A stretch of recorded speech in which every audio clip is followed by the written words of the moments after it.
Welcome to Moving Through and Beyond, a podcast dedicated to sharing inspired journeys of redefining life, vision, and purpose after immense hardship and grief. My goal with this podcast is to give you hope and to let my guest journeys inspire you to make the choice to keep looking up. I'm your host, Carey Conley. Hey, everybody. This is Carey Conley, your host of Moving Through and Beyond podcast. I am so honored to be here with some people that I just think the world of and have been so blessed to get to meet randomly, which is how Bernardo and I met, actually. We were both speaking on a stage for the Think and Grow Rich group, right? At an event in Dallas. And, you know, I was thinking about this earlier, Bernardo, how you and I actually met. So many people leading up to that event kept saying to me, you need to meet Bernardo. You need to meet Bernardo. And then there you were, sitting at the bar. Bam. It's like just alignment, right? I know. It was funny how we met. Yes, I remember because we didn't really know each other. We were both there because I think it was the night before we were going to speak at this event. You were at the bar, I was at the bar. And then we started talking and there we were. Yeah, absolutely. Yeah. So I did say to you, we have to catch up with that at the Expo at some point. Yeah. You know, the reason so many people, I think, wanted to connect us because you and I have a similar passion for helping people find their purpose and live their best life, which is why you created this whole brand called The Best You. The Best You brand, The Best You Expo, which we're going to talk a lot about, The Best You TV, all the things. And your first book, I don't know if it's your very first book, but the first book I read of yours called The Question. It's very intriguing, Bernardo, because it helps people really dive deep into asking themselves a lot of questions that helps them figure out their purpose, right? Absolutely. Yeah, that book, it was actually my fourth one, but I think it was definitely my kind of the one where I dug deeper into kind of, well, my own story and my, you know, what I learned over the years. My first books were a little bit more NLP orientated around confidence and motivation and quotes. But yeah, this one was kind of a summary of what I think, you know, a lot of what NLP, Neuro-Linguistic Programming, stands for, which is all about kind of asking, you know, first of all, being aware of your internal dialogue. Right. But also about asking yourself empowering questions. So, you know, I think that the quote is that the quality of your life depends on the quality of the questions you ask yourself. And that's what the whole book did. Well, the book does throughout all the many chapters, hundreds of questions. And I asked myself those questions. And it was funny because I think I shared that story, but I couldn't really publish it until I came up with the answers because, you know, I didn't dare to ask myself those questions. And until I did, and then I took action based on the answers that were coming, then I published it. Interesting. So give me a little history on you, Bernardo, and for our audience, how you grew up, how you came to be in this place, in this world that you're ruling right now with The Best You. Yeah, so both my parents immigrants. They met in London. You know, they left after the Spanish Civil War. They met in London, and I was brought up. I was born there and brought up. Well, I was only there till I was 9, to be honest, and then we moved back to Spain. So I was brought up in Spain. I've always been, you know, I've been lucky enough to kind of be bilingual, but I consider myself Spanish, obviously, because of my heritage and also my, you know, where I was brought up. But yeah, kind of, I think, you know, I just always had that sense of responsibility since I was young. I was sharing recently, kind of, I was always either in charge of I was a captain of the football team, in charge of the class. I was a corporal in the army. I was a designated driver. I was the one that used to bring the people together, you know, so kind of always had that sense of responsibility. But I think it happened more when my dad passed away. You know, I was 15, my brother was 7. And you know, that kind of gave me that sense of responsibility and family and being together. And then it was tough because my granddad, who tried to step in, bless him, he died 6 months later. And then my uncles, who were very close to my dad, kind of disappeared. You know, so I felt very alone, you know, and it was always kind of like, and I share that quote as well in the book, that no one's coming to the rescue at the end of the day, you know. Yeah. You can ask for help, but you got to dig yourself out, whatever situation you're in. Right. So, and that's it. So always been very entrepreneurial, always worked real estate. I did a lot of real estate, everything, timeshare, refurbishing, building, you name it, I've done it. And that gave me a lot of skills. And obviously I did a lot of learning and training around that. But then, yeah, I kind of lost my money twice, 26, 40. 40 was tough. I tasted wealth, Kerry. So kind of like, I didn't want to kind of like start all over again, which I did because, I failed quite a few times in my life and in different things because of real estate or whatever the issues were. So I started all over again, then got into NLP, and then NLP brought me to London. And all of a sudden, from becoming someone that studied with Richard Bandler, I became his promoter. And that's it. That's how I started in this path of running events, for the last 14, 15 years. I am very excited to announce that I'm going to be launching a brand new community called Envisioned Life. This is a monthly deep dive to unlock the personal power that you have around your money mindset, money management, time management, relationships, envisioning your perfect life, all the things you need for positive personal growth. I don't know about you, but I know that so many people are kind of tired of getting locked into long-term memberships that not all of the content applies or resonates with what you really want. So I chose to make this very simple, very flexible, and on a monthly basis so that you get to choose the deep dive courses that you want to take. Every week, we're going to have a live workshop that I will facilitate that will also be recorded if you happen to miss the live get-together. And after that, you're going to be given some homework that you can do either on your own or in a group for some accountability. And then later in the week, I also will pop in to do a live Q&A session with you. In the live Q&A sessions, we're going to be reflecting on what we learned during the week, sharing the homework with each other, sharing accountability, and also talking about what we want to do moving forward next. To make this really, really simple, you just purchase one course at a month at a time, and it's only $222 to choose the course to where you want to start. You'll have access to it for the 4 weeks you were in it and 4 weeks after, so it's a full 8 weeks of having access to that course. I just really want to encourage you, if this is resonating with you and you're thinking this sounds intriguing and that you think you're going to get to it at some point, just don't hesitate. The biggest problem I see with a lot of people is they try to do things on their own and they try to push it off. This community is here for you because we need each other to be successful in our own personal journey. For more information, just go to careyconley.com/envisionedlife and you will find all the information you need there. Wow. So I know a lot about you, Bernardo, just because we've been hanging, here and there at events. And I did not realize the sense of responsibility that you took on at an early age. It must have been really tough. Yeah, it was, kind of like it's just one of those things, you don't realize, because it was a different age as well.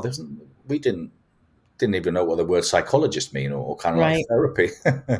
You just had to learn the tough way. So kind of like, it was, yeah, I remember it's kind of like really hit me hard for a long time. And you know what, I realized in work, I always was looking for that father figure.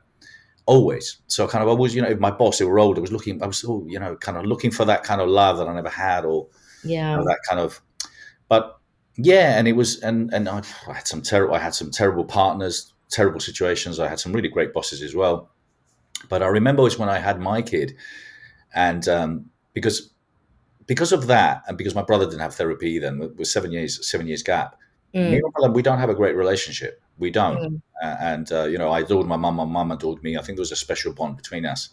But the bottom line is, my brother and I don't have a great relationship, and it was, I suppose, because we both didn't really get help or therapy. Right. But I dealt with it in a different way, I think. But the bottom line is that it was when I had my family, then I realized that I was responsible, and Right. and I remember looking at my son when my son was 7, and he was, because he looked very much like my brother, and I thought, oh my God, how little is he? If he just didn't have a parent now, well, how tough it would be. So yeah, different situations that kind of were challenging in those years. Yeah. It's interesting that you talk about those family dynamics, Bernardo, being what they are, because you know what I've been through losing my husband and my son 3 years apart. And it's not what people think. I think that a lot of people believe that your family is going to rally around you and they're going to support you and they're going to be there for you 1000%. And the biggest eye opener for my daughter and I was the people that we expected to be there for us really weren't. No, tough. It is really tough because you're expecting, to have that support. I mean, for me, it was big, was my uncles. I mean, and also was my dad was the eldest. My dad was the one that used to bring everyone together, so kind of like, where are you guys now? Kind Right. of like we were getting together every Sunday or, we came together every 2-3 weekends. Where are you now? Right. So yeah, that was a really tough one. Yeah. Yeah, I understand what I can understand and only imagine what you've gone through, obviously. yeah. And it's interesting, and I don't mean to generalize in this way, especially after my husband passed. He had a couple of really close friends, his best friends, that in the beginning, they showed up for me for a little while, but I haven't heard from them in years. And I have a couple of other female friends who have lost their husbands too, and they have said the same thing, that they have noticed it's been really hard for the men in their life who were friends with their husbands or brothers or whatever to come back around. And I don't know what that is about. Maybe it's fear of their own mortality, or they don't know what to do. They don't know how to handle the emotion. But I think it's been interesting to see that the male dynamic in that. Yeah, I don't know what it is, kind of like I felt that with my brother, we should have definitely been closer based on the experience that we had. Yeah, So, you know, just because of that.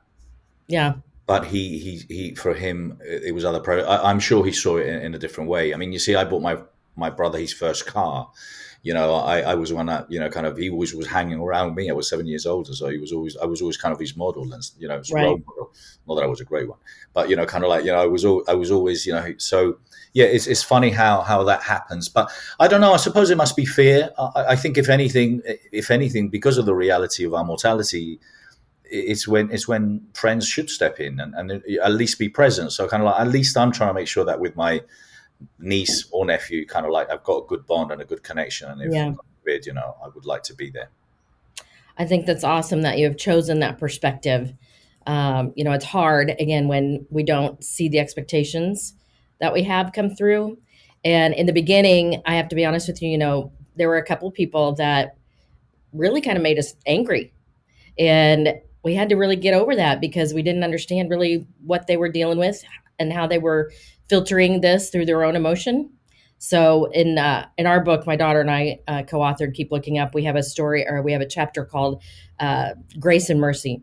We had to learn to give these people a lot of grace and love them through it anyway, because we just don't understand how they're taking it with their own life and their own baggage, Mm, right? mm. Yeah, Well, absolutely. Yeah. yeah. So you threw yourself into a lot of things. I did not know you were in the military for a while. Yeah, it was in Spain when it was compulsory. So it was compulsory, and I always wanted to be. Funny enough, my dad already passed away, and I always wanted to be in the armed forces. I wanted to be a pilot.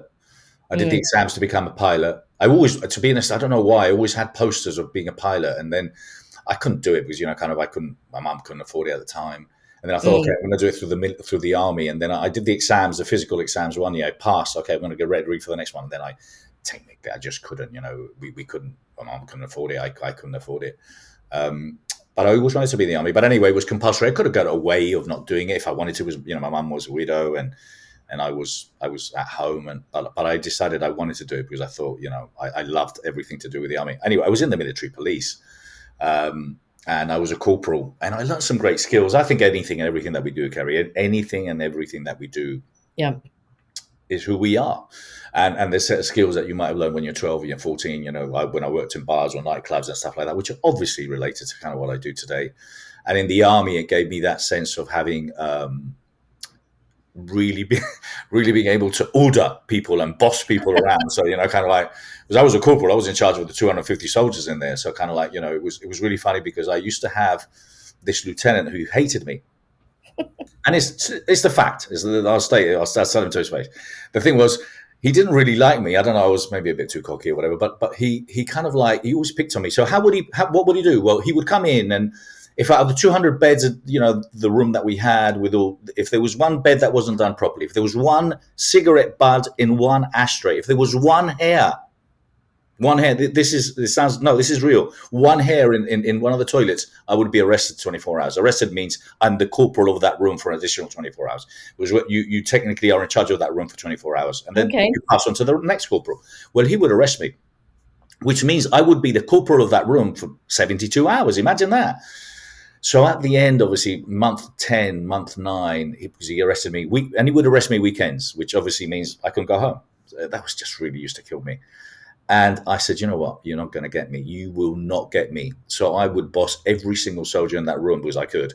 And every single bed was done perfectly. There was not one hair, not one cigarette butt. There was not a single piece of dirt on the floor. He could not catch me. And I would look at him in the eyes, say, now what? And I used to love that. So those skills I have today when I boss all my people around for the expo. This is so funny, Bernardo, because you are such a man that talks so much about love and compassion and uh, all the things. I'm having a hard time picturing you being that. Well, to be honest, it's kind of funny enough. I was talking about Greg, and it was Greg Reed actually was saying to me, I said, no, listen, man. I said, and this is the book. And in the book is about, and I say about that, you can be macho. You can love football. Yeah. You can do whatever you like. You can be whoever you are, but it doesn't mean that you've got another side to you. It doesn't mean that you can't be open and vulnerable. It doesn't mean Right. that you can share your feelings. It doesn't mean that you can say I love you. It doesn't mean to say that that really hurt me. It doesn't mean anything. I can be aggressive. I can be calm, but I can also be that as well. And that's what Hmm. I think. That's the whole idea of this book, which is called A Man Evolving. I've been Yeah. evolving throughout my life. And in this book, if anything, kind of what I really wanted to do was I struggled. I struggled to say and do the right things for many years, and I struggled to say a lot of beautiful, lovely things to people when I should have, and I didn't. Mm. And a lot of men, in particular, struggled to express their feelings, me inclusive. Hmm. But I didn't have any trouble in writing it down. But then when I wrote it down, then well, who's this for?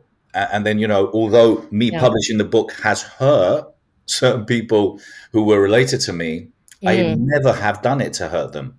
I've done it because I think I have a sense of responsibility because of who I am. I'm no one, but I do have a position where I promote other speakers, where I create events. Yeah. And I think I have a responsibility for us to kind of ignite this idea in men that we have to express our feelings. We have to express what we feel. We have to be Hmm. able to say, I love you, or say, hey, I've made a mistake, or put your hands up and be honest. And there's nothing wrong with it. And you can still be a man, Yeah. So that's the whole idea of the book. I really applaud you for doing that, Bernardo. Um, it'll be interesting to see long term where we're at in this culture we're in now, the effects that will have and the change. I have a grandson, two grandsons now, as of last week. And my big thing, my big wish for them is that they grow up with a whole different set of emotional intelligence. That's the word, right? Being able to, and I've watched my daughter. This is funny. I'll tell you this story. So my daughter and I were having a real heart to heart over Christmas about something. And I was at one end of the kitchen counter and she was at the other. And our grandson, my grandson, who's almost 3, was in between us. And I started crying when I was talking to my daughter. And my grandson was playing with a sticker book or something. And all of a sudden he sat up really straight, really quiet. He turned really slowly and looked at me because, I'm crying. He looks straight ahead like he's super confused and he looks at his mother. And she said to him, "It's okay to cry, Price. It's okay to cry." Yeah, And he that's turned around and looked at me and he said, "It's okay to cry, Cece." that is so cute. Yeah. So I'm thrilled that, there's just a whole different way that we can start bringing up not just little boys, but little girls as well, being, open to expressing all of their emotions. Absolutely, absolutely. I actually shared a quote the other day, which I wrote in the book, which is heroes and warriors also cry. Mm. And the fact is that that's the truth. I think kind of the book for me is more about living a lie. I lived a lie for a long time, Mm. and I express it, so I'm not putting out there something that people can't read. I cheated on my wife, and I cheated on my wife because I wasn't happy for a long time. I Mm. wanted to leave for a long time, but I wanted to keep the family unit together. I thought because that sense of responsibility, don't want to leave my kids young. Yeah. So I was living a lie, and although I loved my wife and we had a beautiful, beautiful relationship, even including in those years, which obviously kind of I wasn't faithful, and it doesn't make me a Mm. great man, but I kind of honest about it, and that's kind of what I wanted to do is to say that we have to express what we feel. We have to be open to talk about it, and we have to be able to kind of share whatever it is. And there is pain, in the process of life, in loving and not loving, and falling out of love, and in losing someone. There's pain. It's part of the process. Yeah. But it is also part of the process is to be able to forgive, is to be able to move on, is to be able to Yeah. live your life, is to be able to not be apologetic about living your life. And those are the things that I stand by. For me, congruency is a really important word. Hmm. And even if I look at, and congruency is important, it's a big word in NLP as well. I need to be congruent. I wasn't congruent for a long time. And when I look at photographs of me in my mid 40s and stuff like that, I could see myself physically. I wasn't happy. I was drinking, kind of like I was that. I was just living a lie. So I think we're all here for a reason, Yeah. and whatever that reason is something that we have to live, but congruently, and hopefully contribute to making the world a better place. And if I can do that in a very small percentage, in a very small way, that's what I'm doing. I'm putting myself out there just to people to be able to come and judge me and criticize me, because I know they will. But Hmm. I have this non-judgmental attitude towards life, because everyone makes mistakes, everyone is Yes. human, but it's what we do with it. Yeah.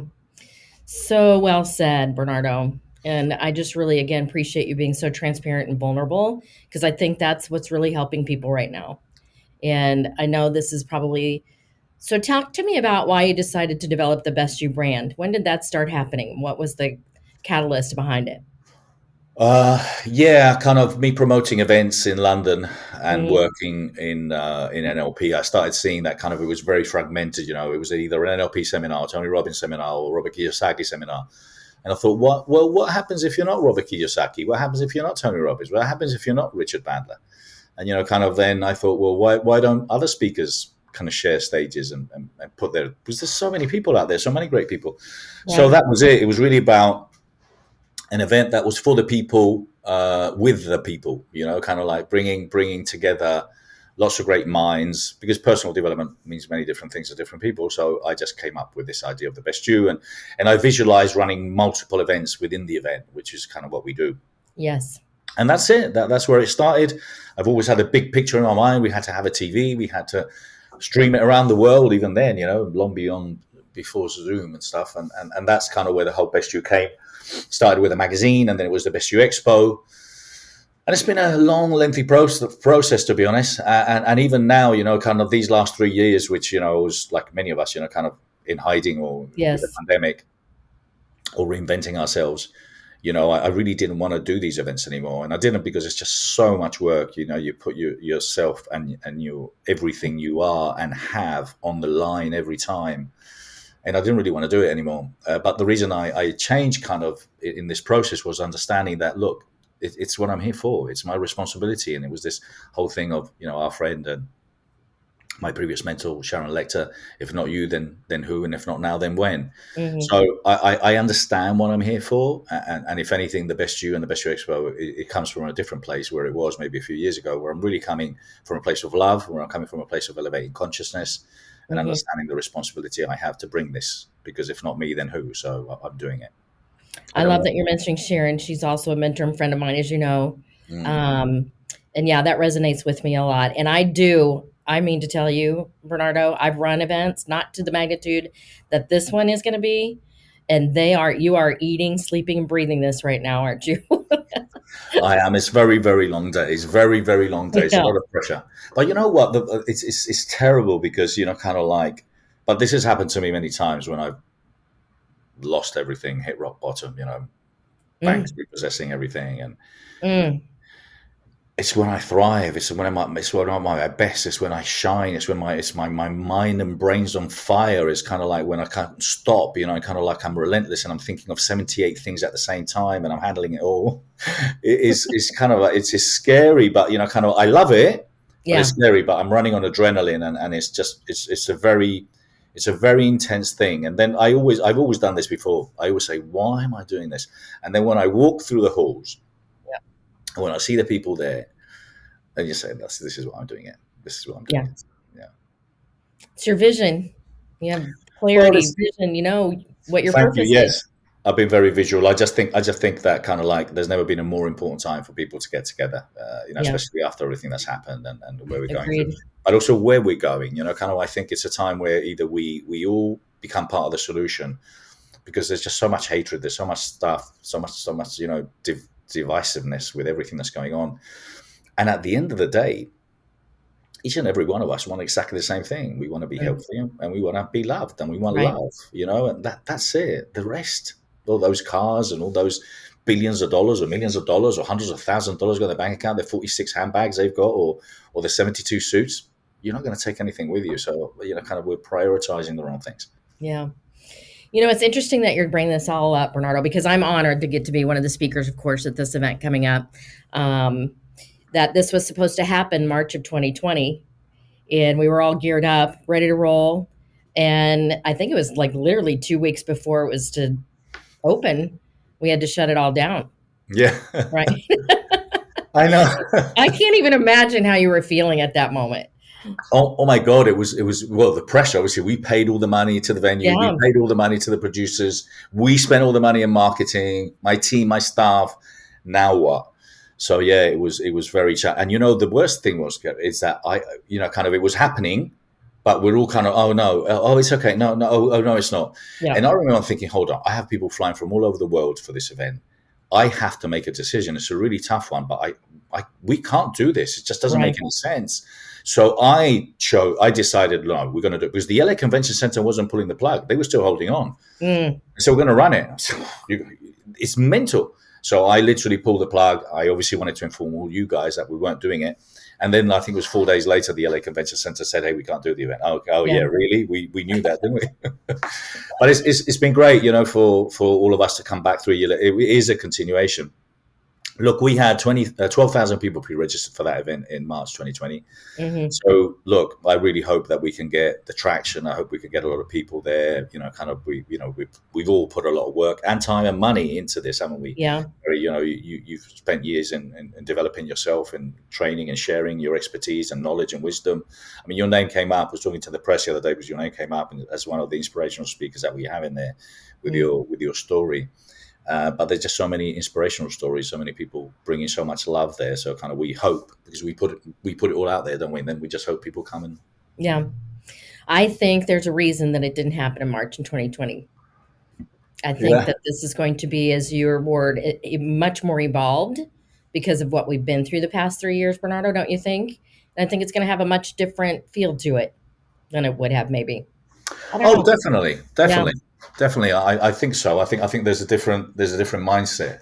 It's just kind of like I hope that people get the FOMO soon. Kind of fear of missing out. Yes. Oh my God, I want to be there because look, I've already penciled in 2024. We're going to go for 150,000 square feet. I want to have 40,000 attendees. Hmm. Obviously, I'm already working on next year, but let's get this one over the line. Love your vision, Bernardo. Okay, so let's spend just a couple minutes before we wrap up talking about the expo. It's March 3rd through the 5th Correct? in LA. Yes. Um, there's over how many speakers? I think there's like 150 speakers or Yes, yes. yeah, I mean, we'll get to 150 speakers. I think we're 130 something right now, but we're getting still loads of applications. That we're nearly sold out as far as speaking slots, but there's still opportunities for people to get involved. great. Booths, so if anyone's listening wants to get involved and wants to come and share some expertise, yeah, March 3rd to 5th, we've got 9 stages: love and consciousness, empowering speakers, passion to profit, best for business, health and lifestyle. Then we've got the empowering women room, which rocks, and then we've got the Yeah. masters, mentors, and influencers, and the main stage. And talking about the empowering women, Carey, one of the things I've loved, and it's happened in our event in London as well. In London, we had 14,000 people as our last live event. 70% or 65% of all the speakers were women. And let me just put it out there, and I say this, and I've said it in the book, and I've got loads of thoughts around that. If women were in charge of the world, boys and girls, boys, we would be far better off. There will be so much less division. There will be listen, and the thing is that the fact that men choose to dispute where women should be when basically they bring life to the planet is just ridiculous. Yeah. So kudos to the women at the event. Thank you to all of them. Thank you to you because kind of that's what we need. We need a lot more energy, a lot more love, and a lot more kind of what women bring that men don't necessarily. Well, you're amazing, Bernardo. And I'm just, like I said, honored that we've become friends and we've met because we share the same heart around just wanting to help people stop drifting through life and know that they matter and have a purpose and evolve and love each other more and just live with peace about who Yeah. they are. And listen, you've got a, you're carrying something that not many people have or Mm, do struggle with. It's a big fact. It's a fact that's there. hmm People can choose to be aware of it or ignore it, but it's a fact, and that's what I'm saying. If you're aware of it, you're conscious. If you're not aware of it or choose not to be aware of it, then you're ignorant. So a lot of the stuff that you're dealing with is just so special, and what you bring with your daughter is so beautiful and so needed. So congratulations to you, great work, and in all of everything you've done over these years. Well, I appreciate you, Bernardo, pulling off this event. I can't wait to be there. I can't wait to see all the beautiful people that are going to show up. We're going to have a lot of fun and help a lot of people. And I thank you for putting on this platform My pleasure. Thank so you. Can't much. wait to see you, and we'll have a little G&T at the bar one of the nights. Yep, come full circle. Yes, absolutely. Well, thank Thank you you, so my much. friend. Looking Thank forward to you. it. Everybody, check out the Best You Expo. I'm Carey Conley, the host of Moving Through and Beyond podcast, and I'm just here to keep reminding you to keep looking up. I am very excited to announce that I'm going to be launching a brand new community called Envisioned Life. This is a monthly deep dive to unlock the personal power that you have around your money mindset, money management, time management, relationships, envisioning your perfect life, all the things you need for positive personal growth. I don't know about you, but I know that so many people are kind of tired of getting locked into long-term memberships that not all of the content applies or resonates with what you really want. So I chose to make this very simple, very flexible, and on a monthly basis so that you get to choose the deep dive courses that you want to take. Every week, we're going to have a live workshop that I will facilitate that will also be recorded if you happen to miss the live get-together.